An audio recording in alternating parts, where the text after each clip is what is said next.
കണ്ടാലും കണ്ടാലും കൊതിതീരാത്ത ഒരു മണ്ണുണ്ടെങ്കിൽ അത് മദീനയല്ലേ? എത്ര കേട്ടാലും മതിവരാത്ത ഒരു കിസ്സയുണ്ടെങ്കിൽ അത് ലോകനായകന്റെ ചരിത്രമല്ലേ? എത്ര പാടിയാലും പല്ലവി തീരാത്ത ഒരു കവിതയുണ്ടെങ്കിൽ അതിന്റെ മുത്തിന്റെ മദ്ഹല്ലേ?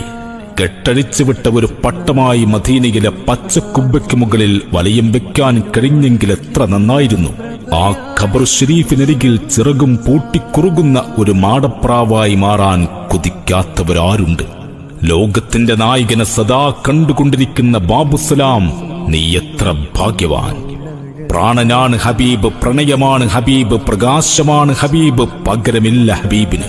അങ്ങ് റഹ്മത്താണ്, നിഅ്മത്താണ്, ഖുദ്റത്താണ്, ജന്നത്താണ്, അമാനത്താണ് യാ റസൂലല്ലാഹ് സ്വല്ലല്ലാഹു അലൈഹി വസല്ലം. ഉടലിനെ ജന്നത്തിൽ ബഖീഇൽ അലിയിപ്പിക്കുമെങ്കിൽ ഉയിര് നൽകാൻ ഞങ്ങൾക്ക് തിടുക്കമാണ്.